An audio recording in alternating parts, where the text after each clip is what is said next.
Bueno, mis queridos y amados estudiantes, qué gusto. Vamos ya a la segunda parte.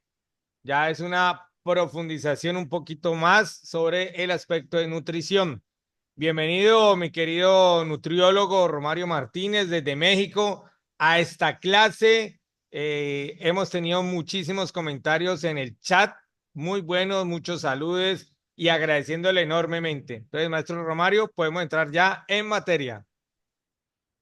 Va, muchísimas gracias. Pues continuamos.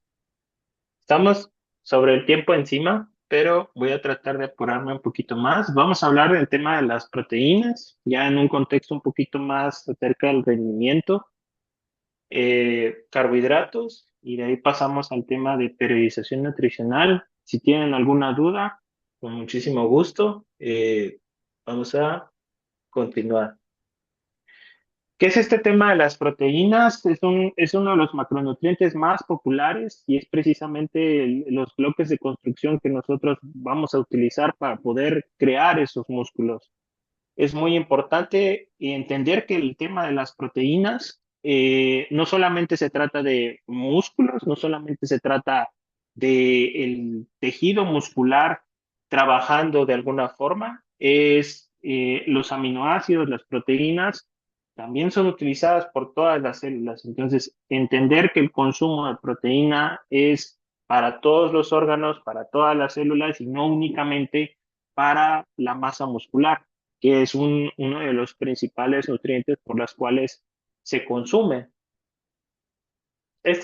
Quiero mostrarles este tipo de diapositivas que también son algo que presentamos a los atletas para que traten de entender en qué se constituye su composición corporal. Por ejemplo, sabemos que las proteínas son sumamente relevantes, tenemos la masa libre de grasa. Esta es una imagen que nosotros tratamos de compartir a los atletas de cómo su cuerpo está segmentado por diferentes tejidos y cada uno de estos tejidos puede ser de alguna forma manipulado en el contexto de la grasa a través de una restricción calórica, un balance energético y también cómo podemos crear músculo a través del correcto estímulo. Pero en esencia necesitamos entender que la cantidad de proteína que requiere un individuo va a depender mucho de su edad, de su sexo, de su tipo de actividad e incluso si es desentrenado o es entrenado. Este es un tema muy interesante. Una persona que lleva mucho tiempo realizando actividad física tiene una eficiencia muscular muchísimo mayor que una persona que apenas va comenzando, que todavía tiene un potencial de ganancia muy importante. Aquí podemos ver un ejemplo, esto es un continuum de los gramos de proteína. En nutrición nosotros medimos una forma de medir la cantidad de proteína que una persona debe consumir, lo hacemos por gramo, hay quienes lo hacen por porcentaje, pero ya no es tan utilizado comúnmente, pero hay una regla general, por ejemplo, no se depende mucho del país, pero la cantidad de proteína que un individuo debe consumir ronda el mínimo entre 0,8 a 1 gramo aproximadamente. Un atleta debe consumir más proteína precisamente porque tiene una mayor demanda a través de los músculos. Pero incluso entre deportes hay deportes que requieren una mayor cantidad de proteína y hay deportes que requieren una menor cantidad de proteína. ¿De qué va a depender de esto? Va a depender mucho de qué es lo que estamos buscando lograr con la proteína. De entrada, si buscamos recuperación, comienza a aumentar un poquito más. Imaginemos que estos son cómo vamos aumentando la proteína en un atleta y creo que esto es parte sumamente importante porque hemos escuchado comúnmente que hablamos de dietas hiperproteicas que son muy comunes y de hecho son muy buenas. Aquí podemos ver, esto contraría con una dieta hiperproteica. Son 3 gramos, es muy elevado para algunos países, pero en el contexto de los estudios para aumentar masa muscular en este contexto, sí pueden ser utilizados. Lo pongo a forma de que se entienda que es un continuo en el cual vamos a ir eligiendo la cantidad de proteína que el atleta va a ir necesitando.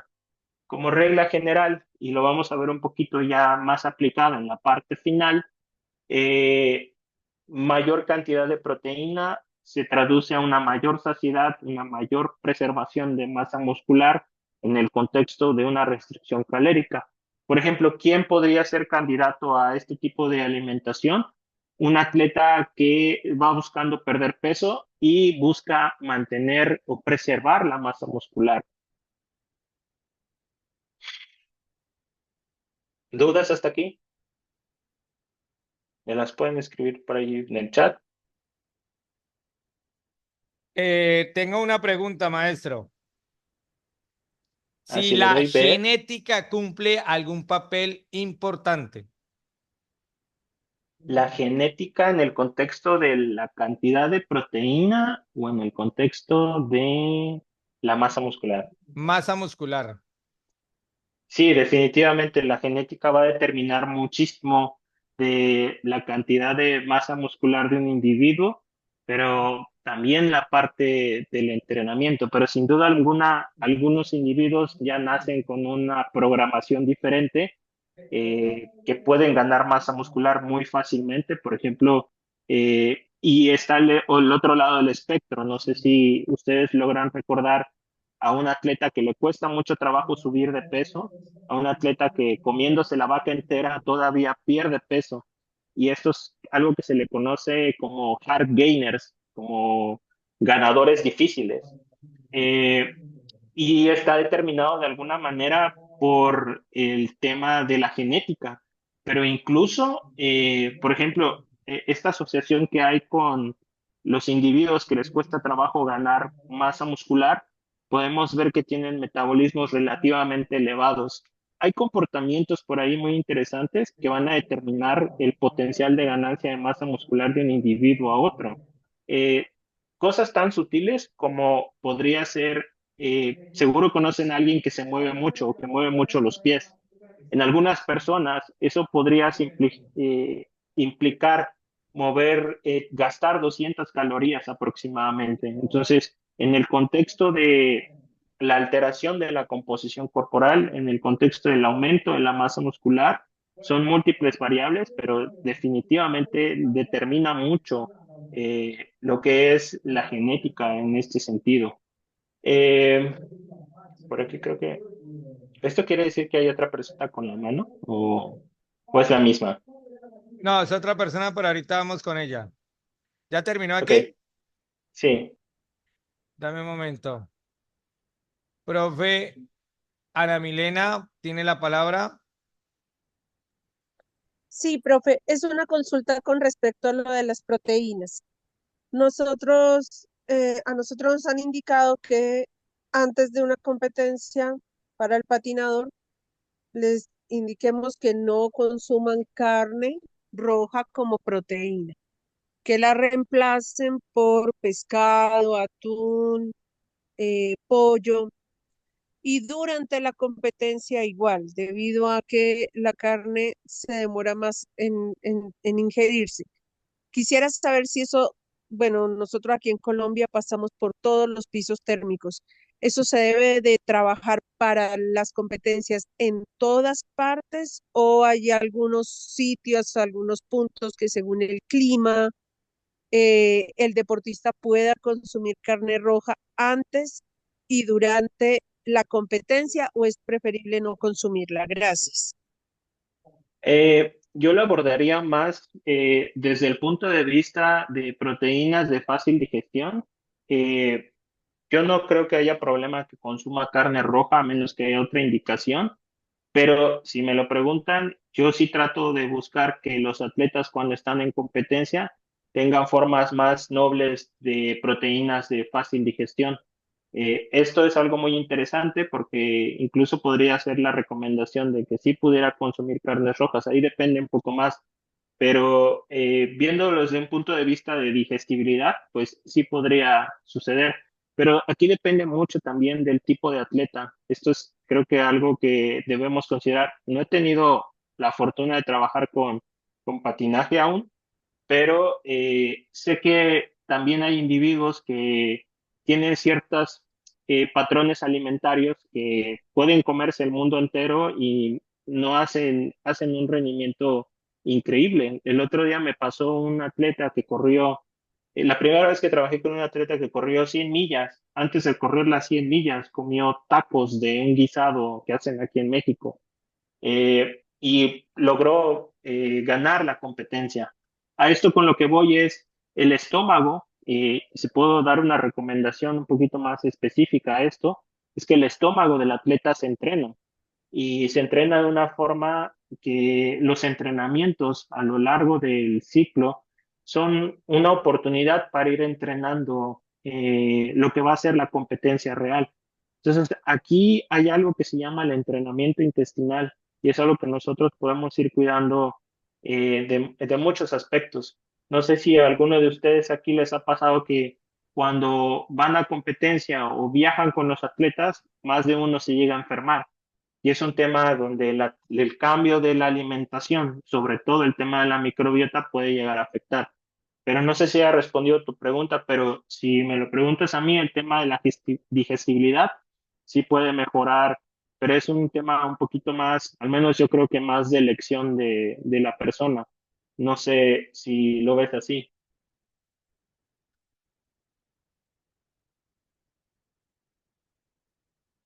Micrófono. Sí, sí, profe, sí me lo alcanzó a contestar. Y lo que usted nos indica del entrenamiento del intestino, por lo menos nosotros, yo estoy en la ciudad de Bogotá, Ok. normalmente frío. Em, Cuando nosotros viajamos a sitios a competir como el Valle, que es muy húmedo, o como Santa Marta, que es más caliente, poco venteo en horas de la mañana, demasiado sol. Lo que tratamos de hacerle al deportista antes, un mes antes de la competencia, es que empiece a subir la ingesta de líquidos, porque ya sea en el Valle o sea en Santa Marta, nosotros los de Bogotá perdemos demasiado líquido y como son niños, pues les manejamos esa parte. Pero sí nos había recomendado un nutriólogo que les quitáramos, pues a mí se me parece algo exagerado, pero él decía que quitarles la carne roja un mes antes de la competencia. Entonces, por eso era mi pregunta, porque normalmente yo siempre les digo a los deportistas, ok, tu competencia es el 19 de octubre y vas a competir 19 y 20. A partir del 14 de octubre no comas carne roja. No, eso es lo que yo les hago. Pero un nutricionista acá en Bogotá sí nos había dicho que era un mes antes para preparar la parte digestiva del deportista. Entonces, esa era mi duda. La verdad, ahorita que ya me comentas un poquito más de esto, yo me centro un poquito en el tema de entrenamiento intestinal con este tema de los carbohidratos. Nunca había escuchado que quitaran la carne, pero digo, no me extraña tampoco, pero mi recomendación es, sí, tal vez creo que puede ser un poco exagerada, tal vez como recomendación, solamente cuando van a competir, ser muy minuciosos con el hecho de la inocuidad y que no se prueben alimentos nuevos y que se siga el protocolo de entrenamiento intestinal, creo que podría ser suficiente.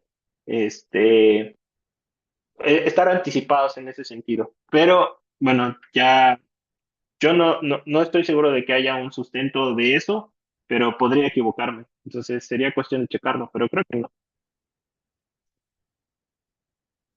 Vamos a Diario. continuar si no hay otra duda. Por ahí una preguntita con relación al celular, que si hay alguna algo que tenga que ver con el rendimiento, antecitos que el deportista utilice el celular o en el medio del descanso. Sí, esa es una pregunta increíble y la verdad es que agradezco a quien la haya hecho por ahí. Es Omar bueno, Borja. Omar Borjas. Es una pregunta increíble porque son de estos estudios, y ahorita voy a regresar a la parte de nutrición, pero esto tiene mucho que ver con la distracción que tienen los atletas, pero comenzaron a salir algunos estudios donde el atleta que revisa su celular antes de una repetición máxima, por ejemplo, de sentadilla, se ve como hay una merma en la fuerza, o sea, como que no puede usar el peso el que pudiera hacer. Y esto tiene que ver con un tema de atención.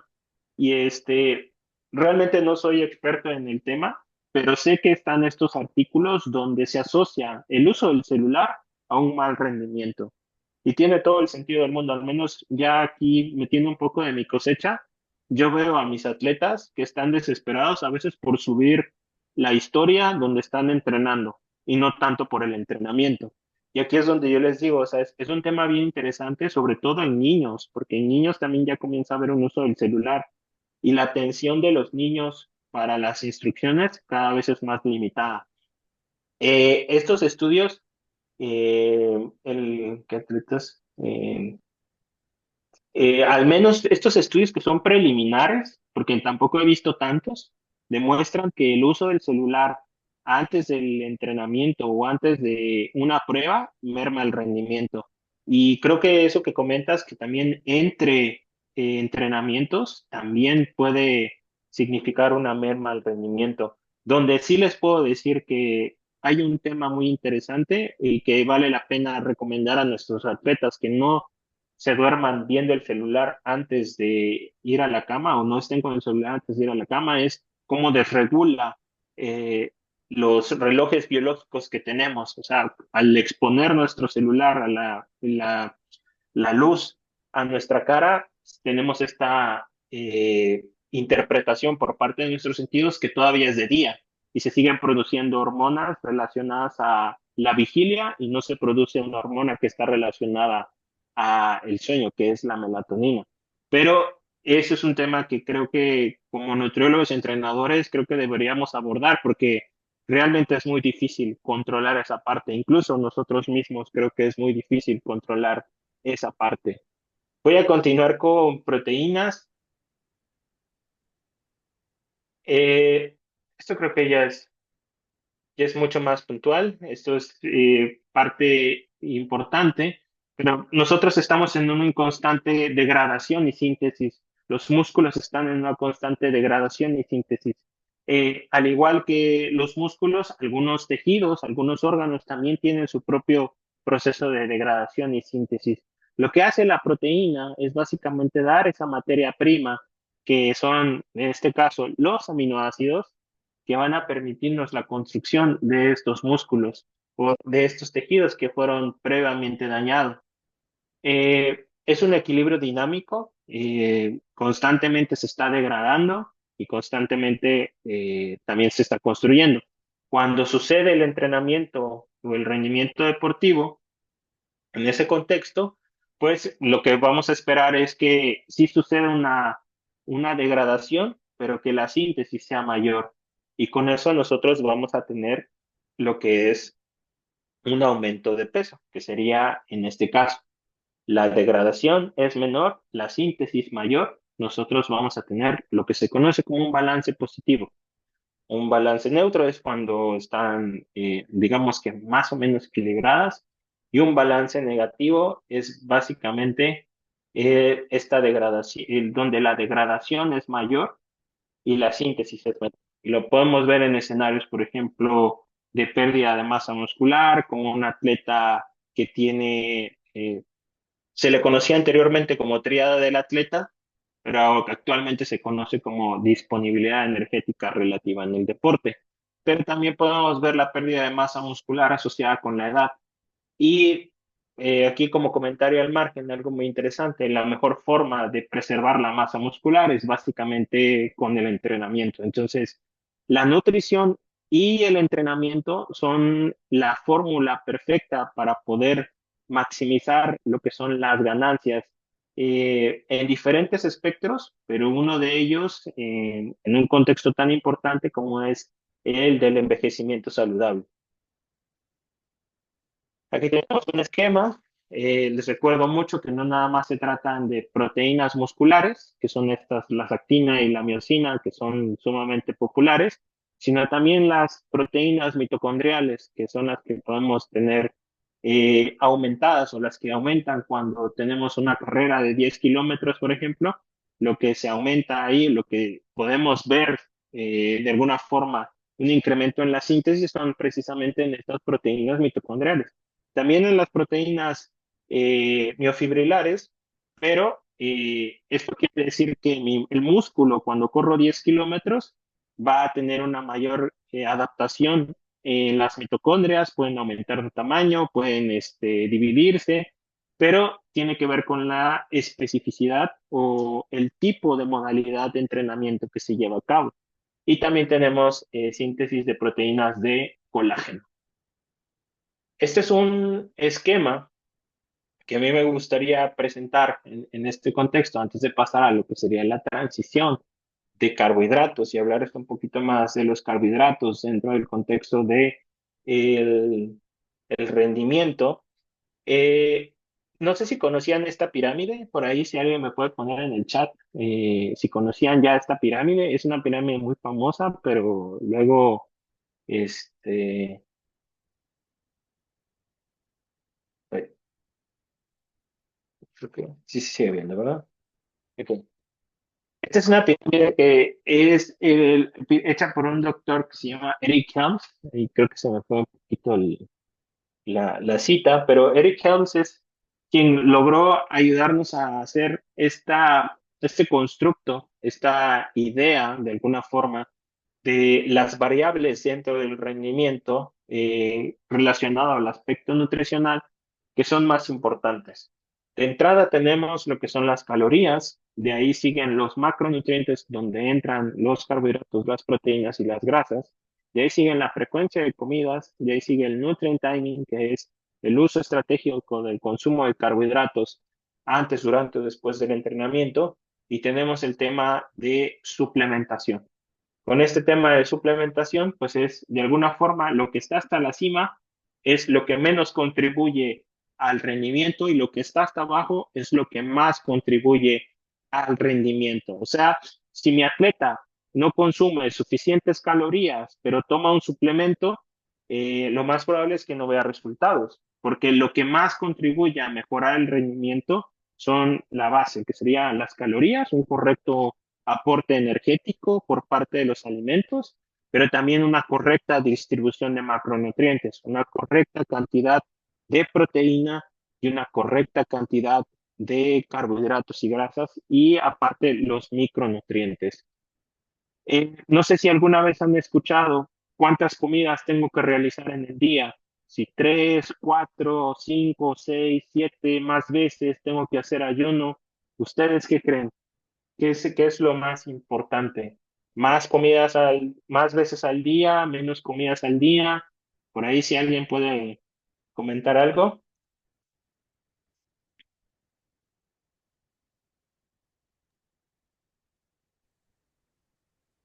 En el chat no han escrito nada, maestro. ¿No? Los micrófonos están cerrados, ya están abiertos. O sea, tienes que abrir y Tenemos cerrar los algo. micrófonos. Porque a veces abren micrófonos y pues sin darse cuenta abren un micrófono y se escuchan otras cosas. Ok. Eh, La frecuencia de comidas, pues como comentaba, es un factor muy importante, pero es más que nada a preferencia. Actualmente lo que sabemos es que eh, la distribución de las comidas es un aspecto que es más dependiente del gusto en algunos individuos, pero las colaciones no son forzosamente indispensables. Es algo que nosotros entendemos. Porque seguro de aquí ustedes han escuchado el- que hay personas que realizan ayuno intermitente y siguen teniendo rendimientos muy buenos. Hay personas que les va bastante bien teniendo 2 comidas al día, hay atletas que lo hacen, hay atletas que rinden muy bien con una dieta cetogénica y hay quienes no les va tan bien. De la misma forma como hay individuos que les va muy bien el tema de entrenamiento intestinal con los geles, hay quienes no les va tan bien. Entonces va a depender muchísimo, muchísimo del atleta. Y véanlo de esta forma, son continuums, son una serie de espectros donde nosotros vamos a ir cumpliendo o vamos a ir colocando a los diferentes atletas, precisamente por la gran variación que hay de atletas a lo largo de su metabolismo, frecuencias alimentarias, incluso la cultura va, va, va a jugar un papel bien importante. Hay unos estudios muy interesantes acerca de una práctica en los atletas musulmanes, que es el Radaman. Durante ciertos periodos no tienen que ayunar y gracias a esos estudios nosotros pudimos comprender mucho acerca de un concepto que espero me dé tiempo de poder abordar, que es el de training low, compete, que es básicamente entrenar con bajos niveles de carbohidratos, eh, pero competir con niveles elevados de carbohidratos, que esa es parte central detrás de todo esto. Respecto a las proteínas, y algo que me gustaría mucho mencionar es o el peso corporal.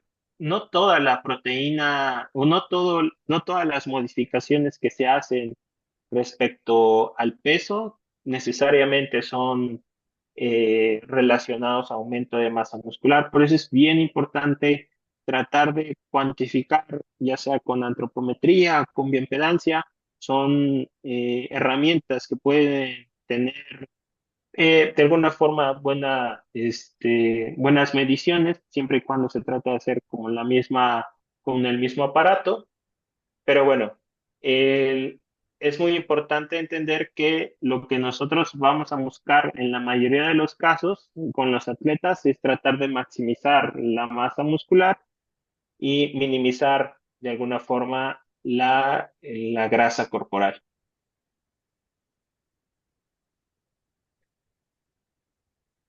Estos enfoques en lo que sería la pérdida de peso y músculo, muchas veces el atleta busca tener un número menor en la báscula, sin importar de su composición corporal y sin importar a veces su rendimiento. Y muchas veces es un error que a veces cometemos los nutriólogos y los entrenadores, si tratar de enfatizar demasiado en este aspecto que es la báscula, pero hay que tratar de cuantificarlo de forma inteligente. Pero uno de ellos es tratar de hacerle ver al atleta que se trata de mejorar la relación músculo-grasa en algunos deportes. Cada deporte tiene una composición corporal idónea para maximizar el rendimiento y eso es algo que también hay que tomar en cuenta.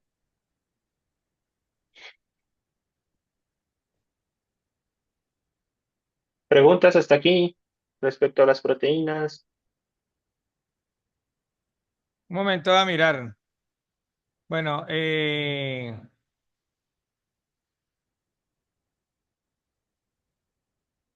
¿hay alguna pregunta? No, simplemente son afirmaciones.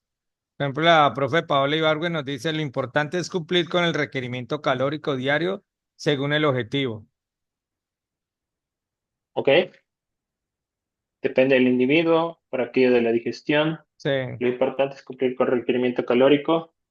Eh, Actualmente estamos teniendo avances interesantes respecto a lo que es la frecuencia de comidas y creo que es muy interesante cómo el ayuno puede brindar ciertos beneficios a los atletas usado de forma controlada. Espero poder mostrarles un poquito más adelante uno de los ejemplos. Eh, Proteínas vegetales, algo que me gustaría mucho comentarles actualmente. Tenemos una revolución y creo que varios de nosotros lo hemos estado viendo en el aspecto de, hay un tema de inteligencia artificial que va aumentando y están surgiendo nuevas tecnologías. Están avanzando en el tema ecológico y es que es un tema que a mí me llama mucho la atención y creo que puedo comentarles que están surgiendo nuevas formas de proteína que son mucho más sustentables, que son de origen vegetal, que pueden competir con una proteína de suero de leche. El otro día estaba leyendo acerca de una proteína, creo que a base de alfalfa. También hay unas proteínas a base de papa, hay unas proteínas, la de chícharo ya es muy común, pero cuando se comparan con el contenido de leucina, de, por ejemplo, de la papa con el suero de leche, eh, al parecer, el contenido de la proteína de papa, que es modificada, obviamente, suele tener un contenido muy interesante de leucina. Entonces, ahorita lo que se está haciendo con las proteínas es que se están haciendo mezclas con una muy buena digestibilidad, y esto tiene mucho que ver precisamente por la labor que puede tener el nutriólogo y el entrenador de poder brindar estas recomendaciones. Ciertamente ahorita es muy cara ese tipo de proteínas, pero en un futuro esperemos que hayan proteínas más sustentables, haya proteínas y hacia allá va hacia el enfoque. A mí me permitiría poder brindar una mejor nutrición a la gran mayoría de mis atletas. También se plantea este, abordar lo que son las proteínas de insectos, son tendencia, son innovaciones que se están teniendo y creo que vale la pena tratar de entenderlas, por qué están surgiendo estos nuevos productos que son más amigables con el planeta. Voy a cambiar a carbohidratos, si no hay una duda por aquí, para ir. ¿Para Mae ya la segunda? No, tantito, espérame, Ah, ok, dale. porfis, cambio rápido.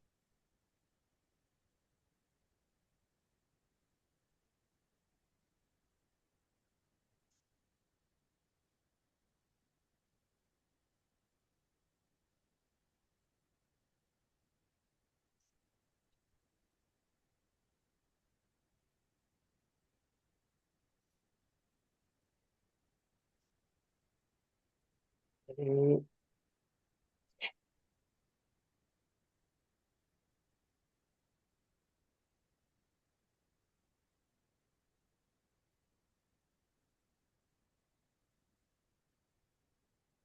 Vamos a abordar el tema de carbohidratos. Déjenme lo pongo bien. Entramos un poquito con lo que sería el tema de periodización de carbohidratos, ya para eh, compartir. No,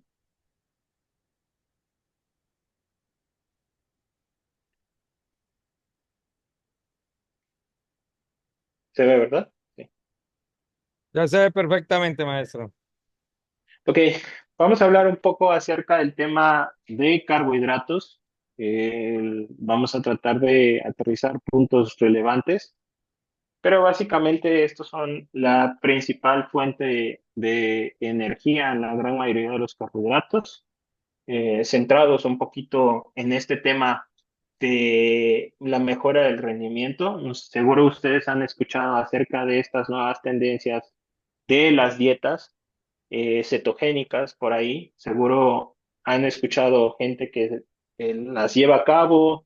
Hay atletas que están realizando dietas cetogénicas y están mejorando el rendimiento, pero son en deportes como muy específicos, deportes donde la duración es muy larga, donde, por ejemplo, deportes de aguas abiertas, donde las dietas cetogénicas pueden tener un efecto, o ultramaratones, hay individuos que pueden tener mejoras en el rendimiento, pero la gran mayoría de los atletas se beneficia de carbohidratos, sobre todo si son atletas que mantienen una intensidad elevada, por ejemplo, o que son actividades intermitentes, como sería el fútbol.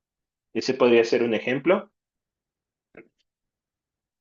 Y de estos carbohidratos, pues vamos a tener lo que son los monosacáridos, los disacáridos, los polisacáridos. Para el contexto de la nutrición deportiva, los que son más relevantes son el almidón, el glucógeno, la celulosa. La celulosa es básicamente la fibra, pero el almidón es la forma en que las plantas almacenan los carbohidratos en su estructura. El glucógeno es la forma en que nosotros almacenamos los carbohidratos en los músculos. Y es precisamente algo que vamos a tratar de entender un poquito para ir mejorando nuestro entendimiento en la nutrición. ¿Cuáles son las funciones de los carbohidratos? eh, Energía para funcionar y para que puedan funcionar de forma correcta las células, el almacenamiento de energía, como son el glucógeno, cuando comemos carbohidratos, estos pueden almacenarse en los músculos, tal es el caso, por ejemplo, cuando un atleta va a correr un maratón, un día antes hace un consumo, una carga de carbohidratos. Esta carga de carbohidratos le ayuda a saturar los músculos de energía, de carbohidratos, que va a poder utilizar al día siguiente.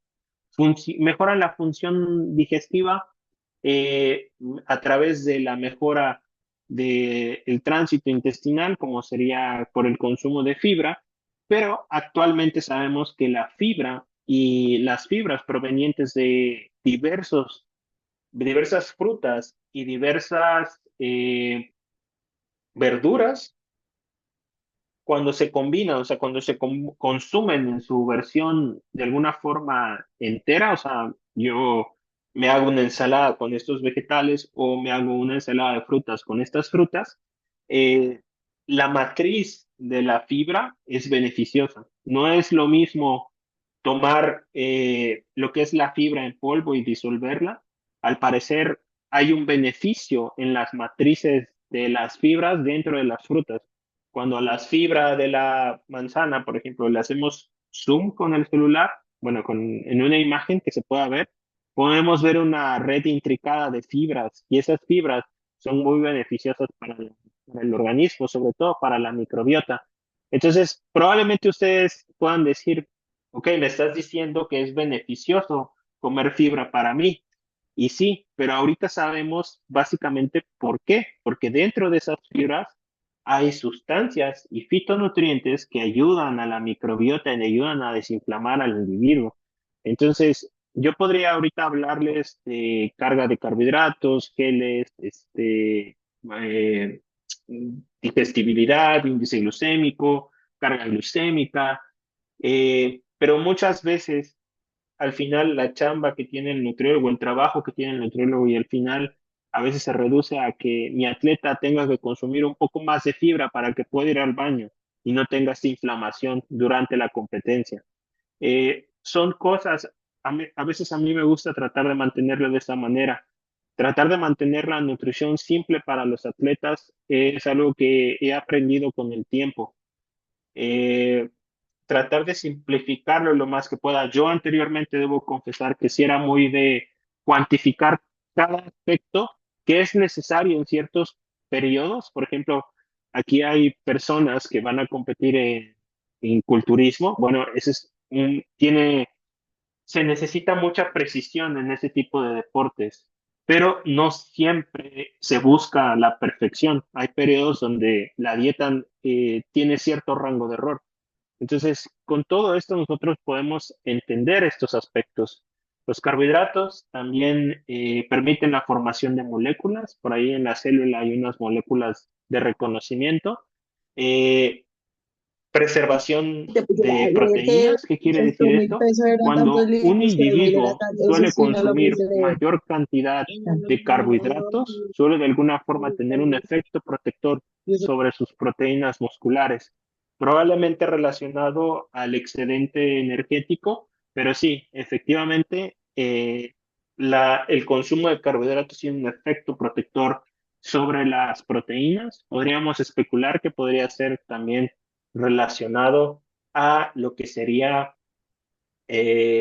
la este proceso de la producción de insulina. Sabemos que la insulina tiene un efecto interesante sobre la síntesis proteica. Glucógeno, particularmente, tenemos que entender que es una molécula que se forma en los músculos, pero viene a través de la digestión de alimentos ricos en carbohidratos. Estos, de alguna forma, estas moléculas se le conoce mejor como partícula. Creo que se define mejor como una partícula. Es almacenada en las células musculares y en las células hepáticas. Es muy interesante y muy importante entender que las células hepáticas también almacenan glucógeno. Ese glucógeno, de alguna manera, no es utilizado para mantener los niveles de glucosa en sangre. Los músculos, a pesar de que tienen glucógeno, ese músculo, esa energía está destinada para ser utilizada por los músculos.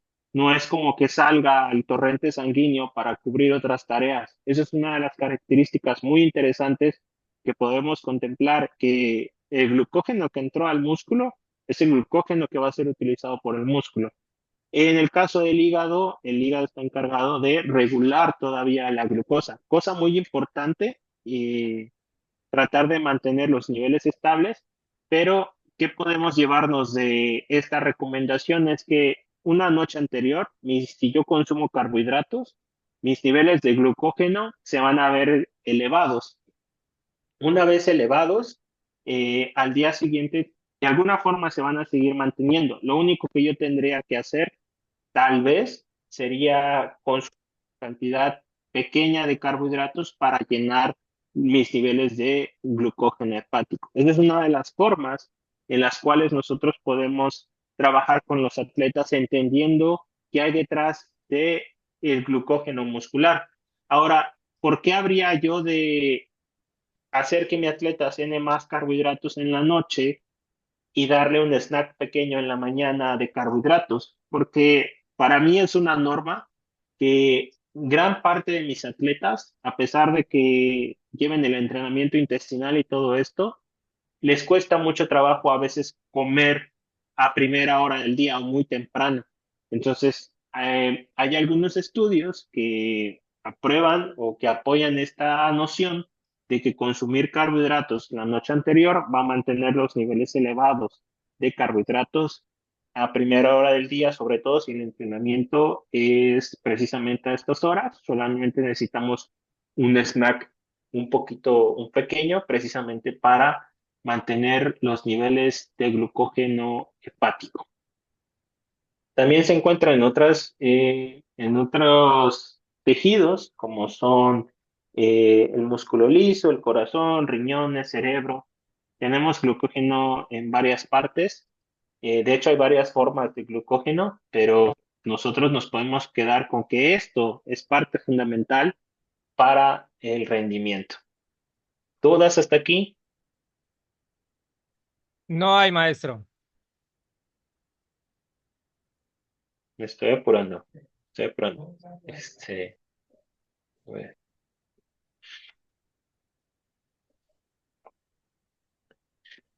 ¿Qué factores determinan la cantidad de glucógeno en el individuo? De entrada, la dieta.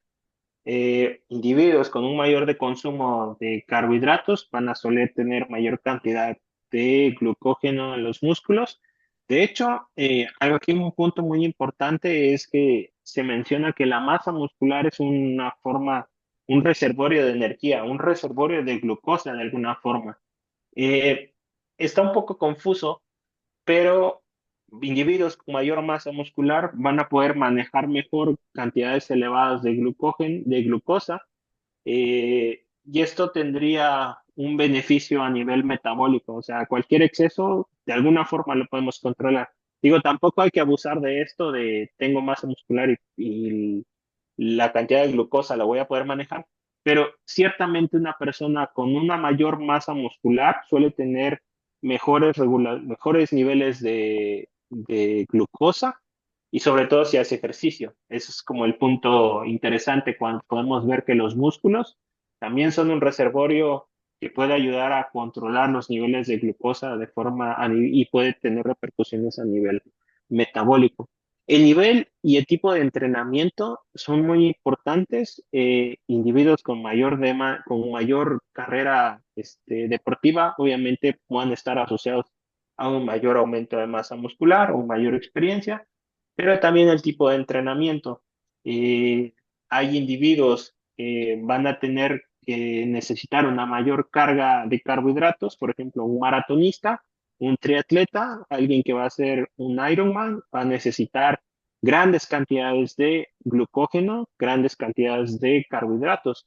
Pero, por ejemplo, un lanzador de bala, un levantador olímpico, no necesariamente vamos a necesitar consumir gran cantidad de carbohidratos. Probablemente para el entrenamiento sí, pero para las competencias, digamos que sí los vamos a consumir, pero sabemos que debido a la naturaleza del esfuerzo, algunos deportes no es tan indispensable o crucial o un factor limitante como se menciona como lo sería en otros deportes de larga duración.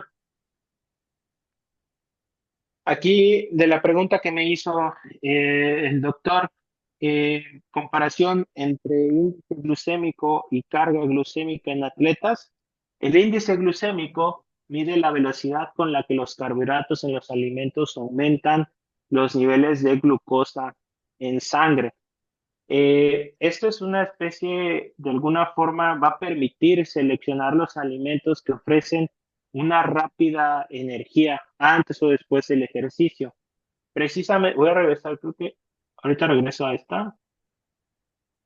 Es, Dame un minutito. Acá está. Mire, eh, antes de regresar ahorita al tema de la carga glucémica, ¿por qué hablamos de velocidad de absorción y de los alimentos?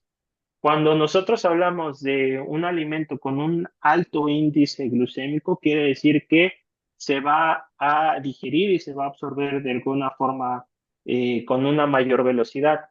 Esto en el contexto del rendimiento deportivo podría tener un beneficio, ya que va a ser mucho más fácil que lleguen esos nutrientes, en este caso la glucosa o la fructosa, al torrente sanguíneo. Si yo le meto a mi atleta un alimento de bajo índice glucémico, lo que yo voy a hacer es que esa respuesta va a ser un poco más lenta.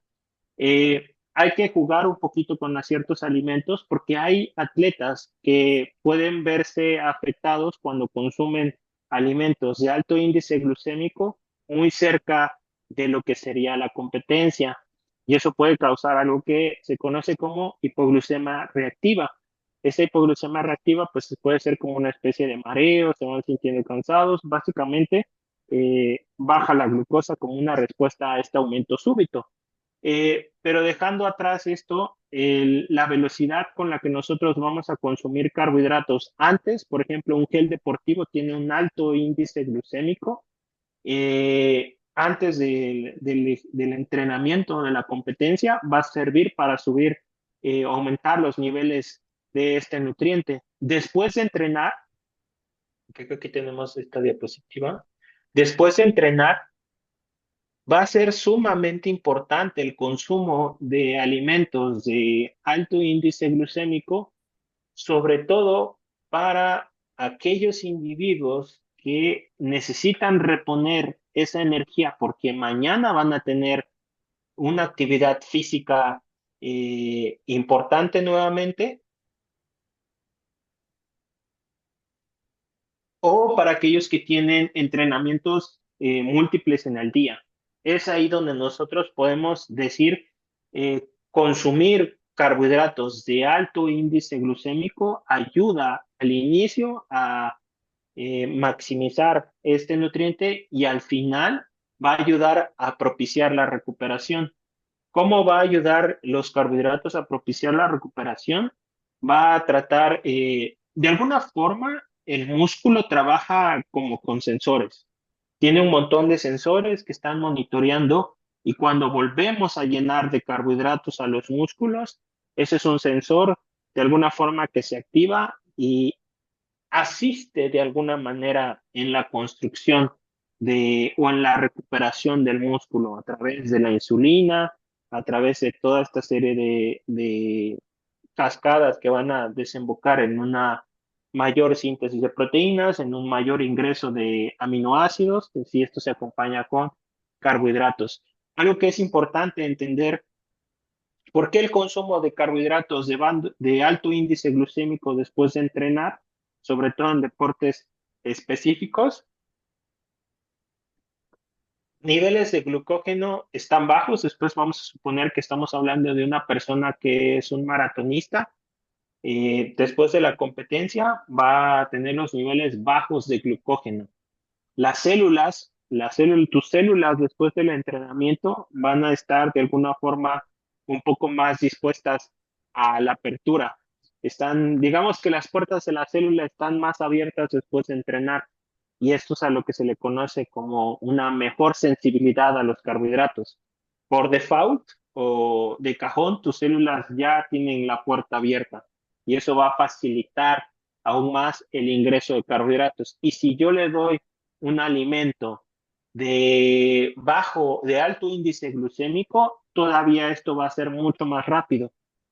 Este contexto de alimentos de bajo y alto índice glucémico lo recomendamos de alguna forma yo le trabajo mucho más con deportes de larga duración o deportes que demanden mucha intensidad. Eh, Aquí yo les podría decir este tema de los alimentos de índice glucémico. Hay personas que les va bastante mal con los geles, por ejemplo. El otro día me pasó que a una chica no le cayeron nada bien los geles, pero le cae muy bien la fruta para el maratón. Pero básicamente eso es ir en contra de la recomendación que indican, por ejemplo, para la periodización nutricional, de que antes de la competencia se requiere un alimento de alto índice glucémico. Eh, Hay por ahí discrepancias, hay quienes no les gusta mucho el índice glucémico, pero creo que es una forma muy sencilla de poder categorizar los alimentos, de qué alimentos recomendar y qué alimentos tal vez no recomendar.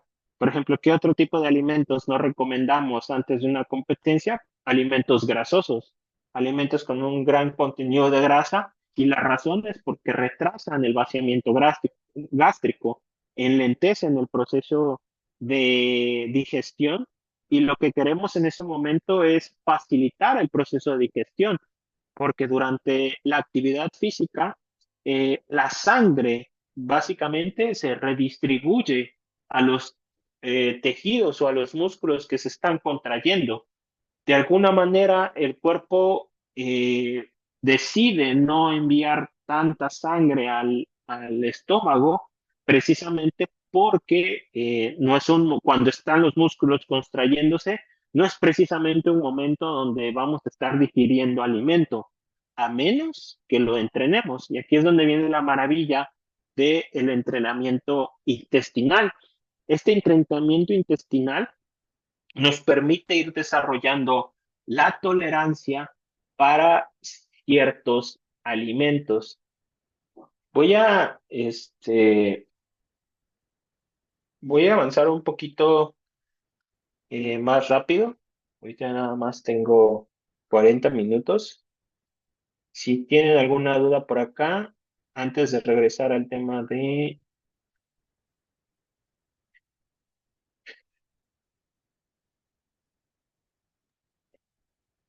Tenemos también un continuum en lo que sería, al igual que en las proteínas, Bueno, tenemos un tenemos una continuum. pregunta, maestro Fernando. A ver, Eh, Pregunta el profesor Fernando. ¿Me puedes indicar, por favor, los porcentajes de carbohidratos, lípidos y proteínas para una persona normal? ¿Cómo varía este porcentaje en un deportista antes de la competencia y previo a la competencia? depende del tipo de deporte, pero en general los porcentajes, o sea, como mi recomendación es establecer cuánto viene consumiendo el atleta, hacer un análisis de 24 horas, un recordatorio de 3 días, o sea, tratar de entender las cantidades que viene consumiendo y contrastarlas con lo que serían unos porcentajes. En este caso, no soy tan fan de estos porcentajes. Por ejemplo, se habla que carbohidratos es el 45 al 65% de todas las calorías. Las proteínas del 10 al 15% de todas las calorías totales. Y el caso de los lípidos del 20 al 35% de todas esas, de las calorías totales. Esos son, de alguna forma, los porcentajes que un individuo debe de consumir. Si quieren, voy a anotarlo aquí para poner una diapositiva extra acerca de eso, pero yo te recomendaría mucho verlo como puntos de partida.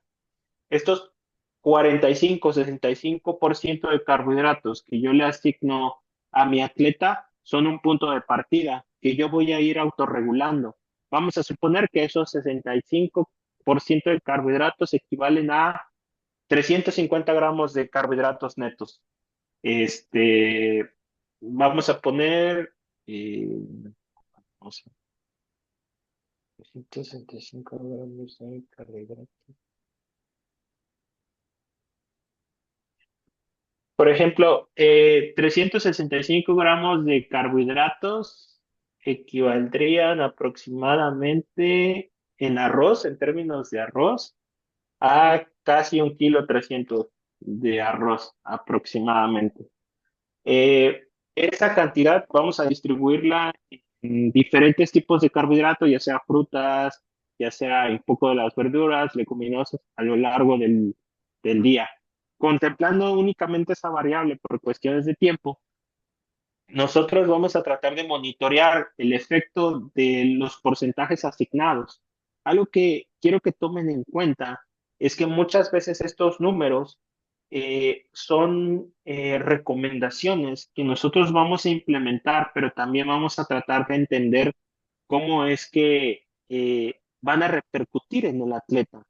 Porque lo que les comentaba, hay atletas que sí, la cantidad de carbohidratos me dice 65%, pero muchas veces es muchísimo carbohidrato y a veces no saben, o sea, su estómago no tolera y tal vez yo deba bajar ese porcentaje a 45%. Entonces, va a ser un tema de regulación, va a ser un tema de estar tratando de entender. La verdad, yo les voy a ser francos. Después de casi 13 años ya de estar dedicándome a esto, sí he mejorado mucho mi forma de trabajo, pero sigue siendo muy retador para mí hacer que un atleta consuma o trate de llevar su dieta bien, porque es un proceso muy largo, es un proceso de cambio de hábitos, es un proceso que puede llegar a ser complicado, incluso hasta frustrante. Aquellos que nos dedicamos un poquito a eso, pero ustedes también deben de conocer varias historias. Eh, Cambiar el comportamiento de las personas puede ser muy problemático a veces. Voy a anotar lo de esta diapositiva de porcentajes. Por aquí tengo otra donde, tengo esta. Mira, sí va a salir. Esta es una que a mí me gusta. Habría que encontrar porque establece muy sencillamente pasos importantes que podría utilizar un nutriólogo deportivo o un entrenador o monitor en ese sentido. Pero en el contexto de las proteínas, aquí que es en el contexto para pérdida de grasa e hipertrofia, que son dos escenarios que yo suelo trabajar recurrentemente con algunos atletas, pues el rango para pérdida de grasa se habla de entre 0,8 a 3,1 gramos por kilogramo de peso al día. 3,1 es mucho, pero del otro lado, para hipertrofia o mantenimiento, 1,6 a 2,2 gramos por kilogramo al día, aproximadamente. O sea, del peso que tienes, lo multiplicamos por estas variables y vamos a tener una cantidad de proteína. En lo personal, a mí me gusta más que se utilice esa forma de calcular la proteína y no tanto por porcentajes. Eh, son métodos de alguna manera, pero si te das cuenta, la cantidad de proteína en el contexto de la pérdida de grasa es mayor porque la masa muscular se puede llegar a comprometer un poco más. He visto casos de personas, de nutriólogos muy reconocidos de antaño, que son vacas sagradas dentro de la nutrición deportiva, que a veces han recomendado que quitar la proteína de un atleta para que pierda músculo porque está muy pesado y ya no va a dar el peso. O sea, tiene más masa muscular de lo que debería y eso puede llegar a ser problemático. Son casos muy interesantes que me ha tocado conocer, pero yo te podría recomendar, si puedo compartirles algún par de libros al grupo. Hay unos libros que son muy sencillos para abordar la nutrición y esquematizan el programa gramo por kilogramo de peso, la cantidad de proteínas y carbohidratos, incluso lípidos. Casi no hablé de los lípidos La verdad es ese tema va un poquito más a la salud metabólica. Lo dejé un poquito afuera por el contexto de que los carbohidratos y las proteínas pueden ser mucho más relevantes. Sí, les paso los libros. Nada más ahí, por ejemplo, me recuerdas también de los libros que les puedo compartir. Hay Claro, algunos maestro, no hay interesantes. problema. Y continuamos. Pues tengo media hora para abordar un tema que es periodización nutricional. Voy a cerrar esta parte aquí.